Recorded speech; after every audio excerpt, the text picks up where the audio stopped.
chapter 5, verses 1 through 5. It can be found on the front of your bulletin if you'd like to follow along there, or I'll give you a minute to find it in your Bibles if you'd like to.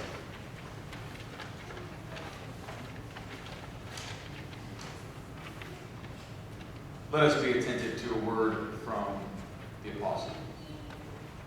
Therefore, since we are justified by faith, we have peace with God through our Lord Jesus Christ, through whom we have obtained access to this grace in which we stand, and we boast in our sharing the glory of God. And not only that, but we also boast in our sufferings, knowing that suffering produces endurance, and endurance produces character, and character produces hope, and hope does not disappoint us, because God's love has been poured out into our hearts through the Holy Spirit that has been given to us. This is the word of our Lord. Thanks be to God. Let us pray. Holy God, may the words of my mouth and the meditations of all our hearts here today be holy and acceptable to you, O Lord, our rock and our Redeemer. Amen.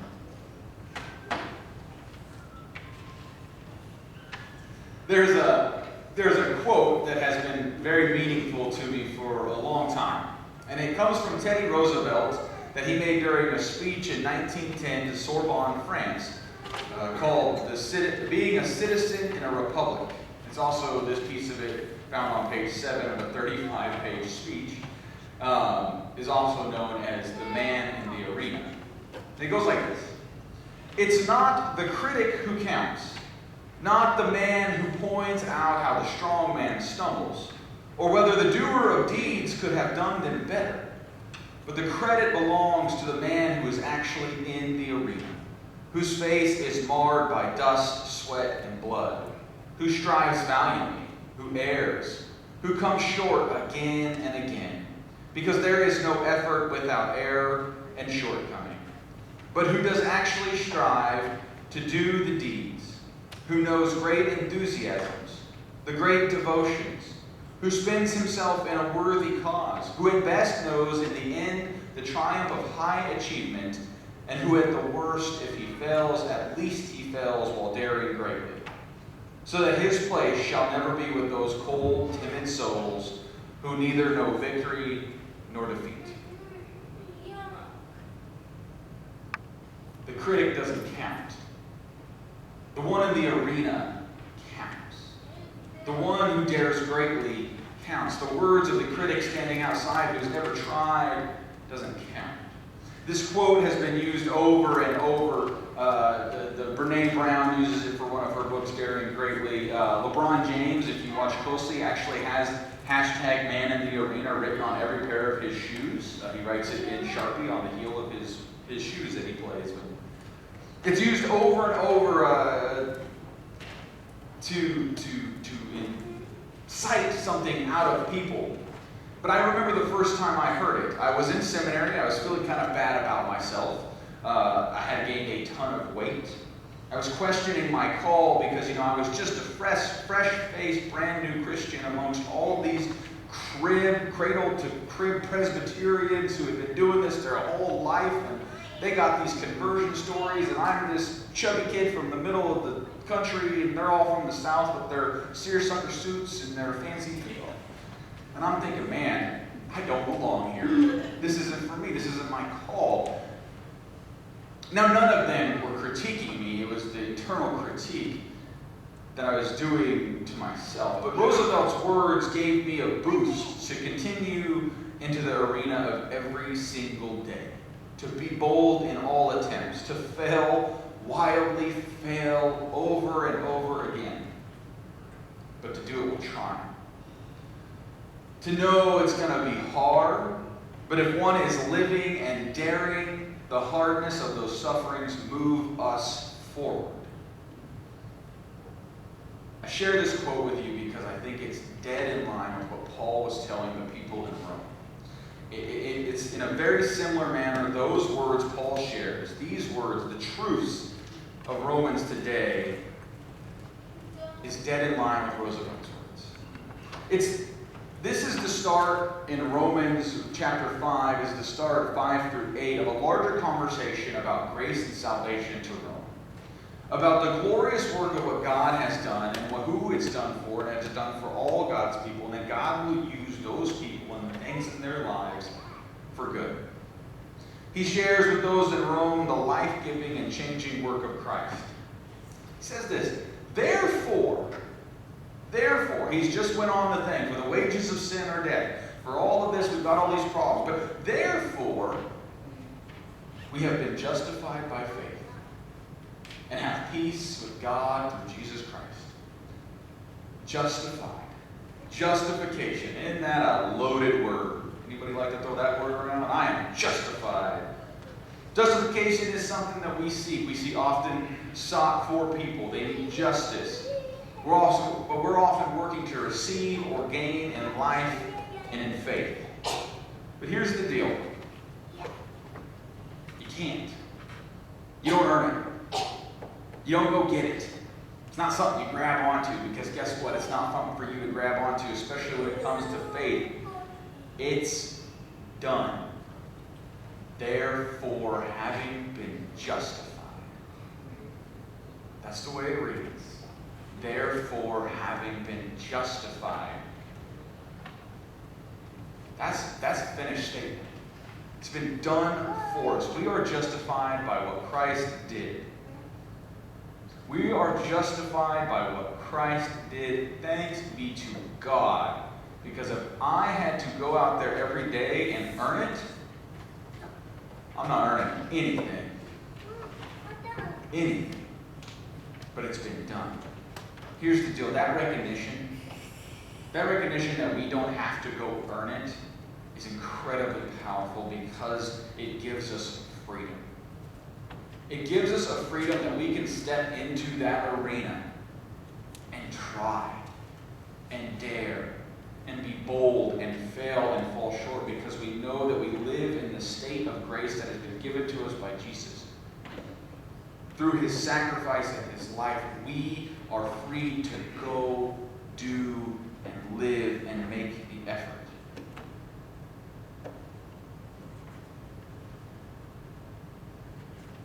It's our call to step boldly forward.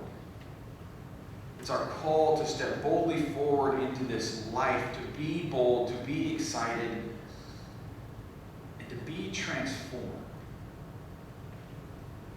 Brothers and sisters, faith is about transformation. Bethany this morning, she goes, I've always seen it as this god-awful cycle where suffering, endurance, character, hope, suffering, endurance, character, hope, suffering, and just on and on and on for the rest of your life. And I said, well, that sounds kind of terrible, but you always get hope at the end of the suffering, endurance, character, hope, and back again. But it's the truth. That's life. That's life in the arena of living in this world. It's suffering, endurance, character, hope. Suffering, endurance, character. I mean, maybe that's just as a mantra. We all should go forth boldly marching and saying suffering, endurance, character, hope, because it keeps us moving forward, because it's transformation. It's change. It's the movement of life. Paul is talking about a daring movement in the working of life. It's the experiences in our lives that happens, that this peace of Christ comes through.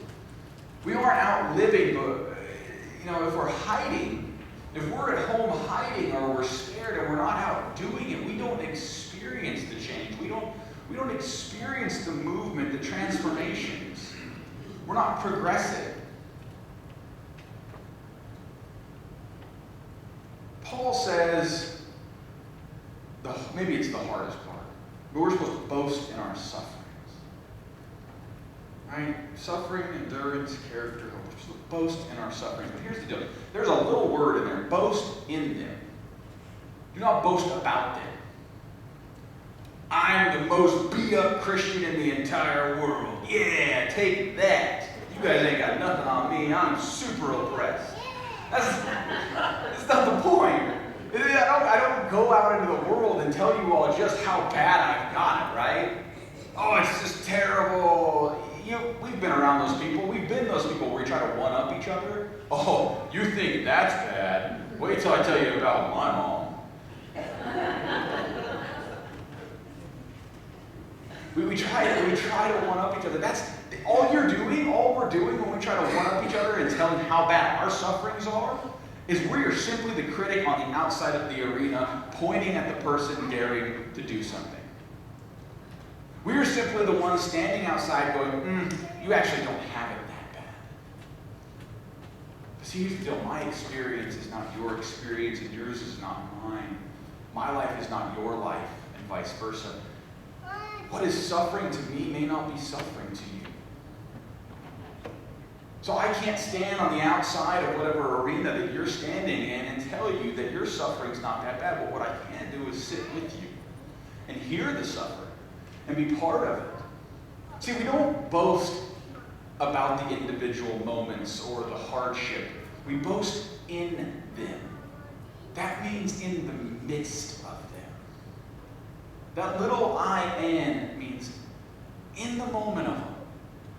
We don't go tell everybody about them. We don't go brag about them. But yet, we're able to boast in the goodness of God in the midst of them. We're able to live and err and continue forward in spite of them. Endurance. I'll tell you this right now. I've never been an endurance athlete. The maximum amount of stuff I've ever done in my entire life, in college was about 18 seconds worth of work at a track meet. And that's about how much a thrower does. 3 seconds per throw. It's 6. I watch these kids, I watch these people run long distance. They talk about a runner's high. I'm like, what?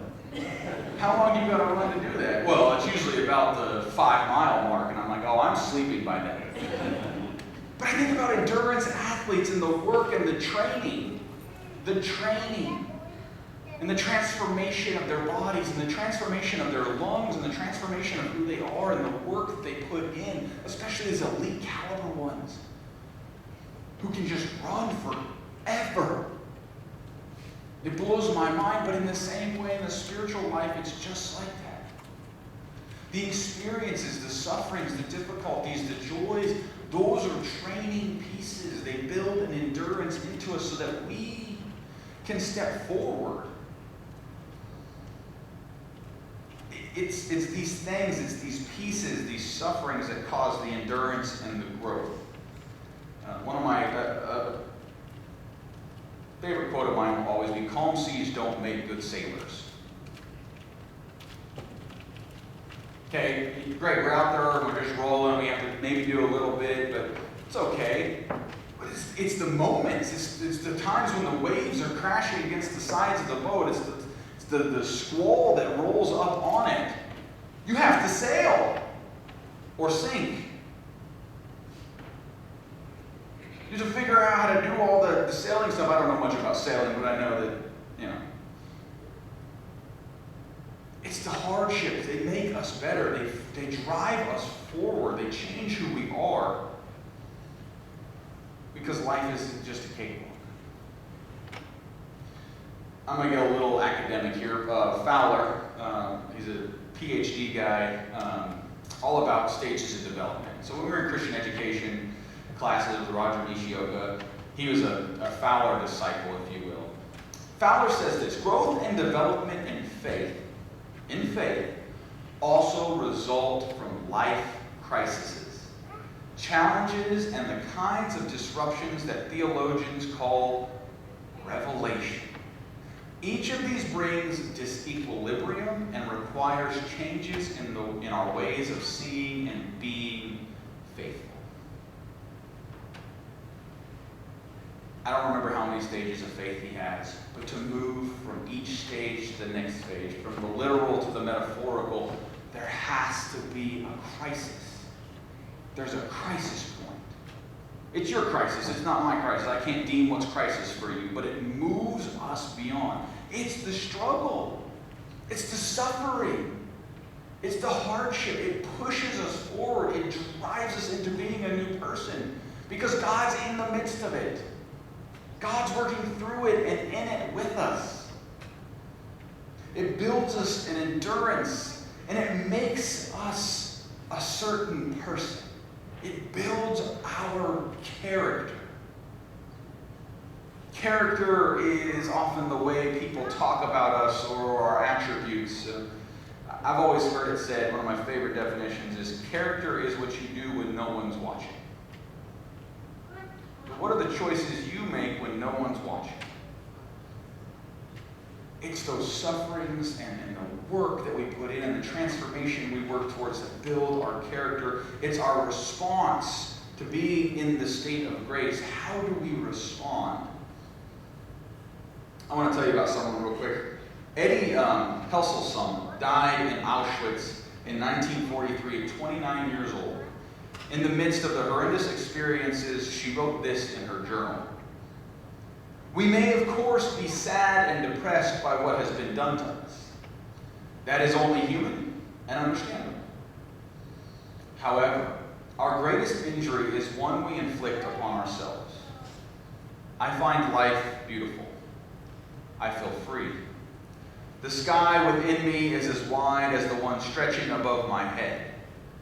I believe in God, and I believe in humanity. And I say this without embarrassment.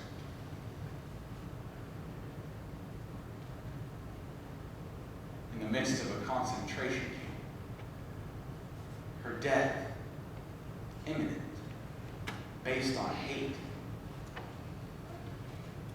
I believe in God, I believe in humanity, and I say so without embarrassment. Suffering to endurance, to character, beyond measure, to hope. And the hope is this, that we are never finished, that we are never done. I have colleagues and friends who say, you've accepted Christ, it's kind of done there, right? You accepted Jesus Christ, and I said, well, no. Thank God that's not the end.